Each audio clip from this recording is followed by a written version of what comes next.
Good morning dear students. आज हम class third के हिंदी सब्जेक्ट का तीसरा अध्याय पढ़ेंगे। आज का हमारा तीसरा अध्याय है थमलीना।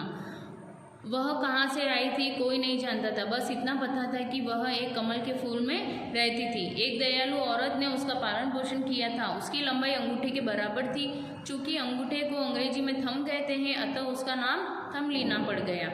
एक दिन वह औरत घर में नहीं थी। उसके घर के पिछवाड़े के दलदल में कुछ मेंढक रहते थे जो उसे अपने साथ ले जाना चाहते थे।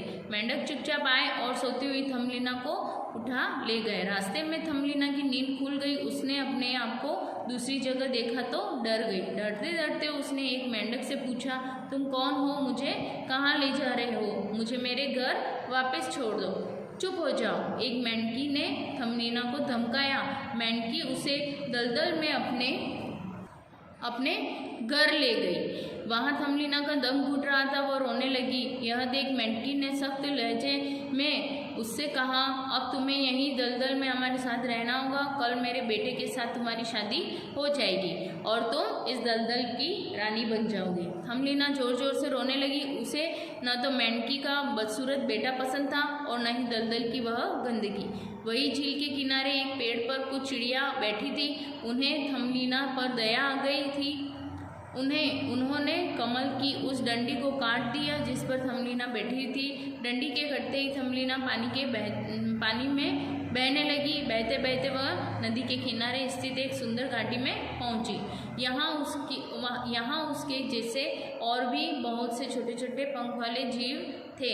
उनका राजकुमार बहुत सुंदर था। शीघ्र ही थमलीना की मित्रता राजकुमार से हो गई, परंतु कुछ समय बाद सर्दियाँ आ गई। राजकुमार व उनके अन्य साथी उड़कर अपने देश चले गए, पर थमलीना के पंख ही नहीं थे। वह भला कैसे उड़ती?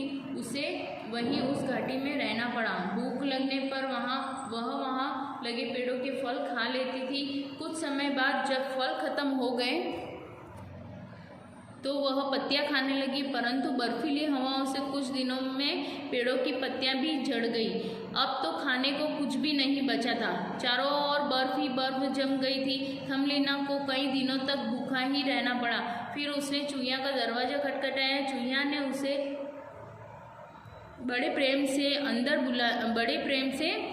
अंदर बुला लिया। चूहिया का घर बहुत बड़ा था और उसमें खाने की काफ़ी सारी चीज़ें रखी थी, परंतु वह चूहिया बहुत कुटिल निकली। सारे दिन वह थमलीना से काम करवाती और खुद बिस्तर में बैठी रहती। थमलीना बिना विरोध किए चुपचाप सारा काम करती रहती। एक दिन थमलीना भंडार घर में सामान निकालने गई। वहाँ उसने एक अबाबिल को जमीन पर पड़े देखा। अबाबिल का सारा शरीर ठंड से बुरी तरह अकड़ गया था। वह बेहोश थी। थमलीना को उस पर दया आ गई। उसने अबाबिल को पत्तों और कपड़ों से ढक दिया। गर्माहट मिलने से अबाबिल को होश आ गया। उसने उड़ना चाहा, परंतु चारों ओर बर्फ होने के कारण वह कहीं उड़कर नहीं जा सकती थी। थमलीना उसके लिए वही खाने का सामान ला देती थी। दोनों में गहरी दोस्ती हो गई। तब सर्दियाँ बीतने वाली थी। चूहिया को डर लगने लगा कि अब थमलीना चली जाएगी और सारा काम उसी को करना पड़ेगा। उसने सोचा कि अगर थमलीना की शादी अपने पड़ोसी से करवा दी जाए तो थमलीना को यहीं रुकना पड़ेगा। परंतु थमलीना को काला, मोटा, भद्दा और कांटों वाला सेही बिल्कुल पसंद नहीं था। उसे शादी की बात सुनकर वह रोने लगी। तभी वहाँ अबाबिल आ गई। अब वह उड़कर बाहर जाने के लिए तैयार थी। यही बताने के लिए वह थमलीना के पास आ गई। थमलीना ने अबाबिल को अपनी परेशानी बताई।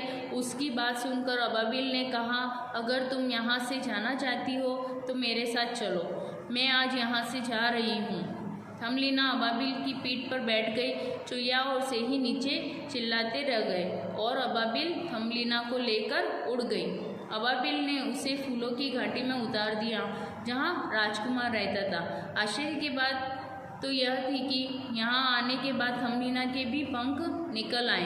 राजकुमार ने उसे पहचान लिया। शीघ्र ही राजकुमार के साथ थमलीना का विवाह हो गया। उस सुंदर घाटी में वह सुख से रहने लगी। Thank you.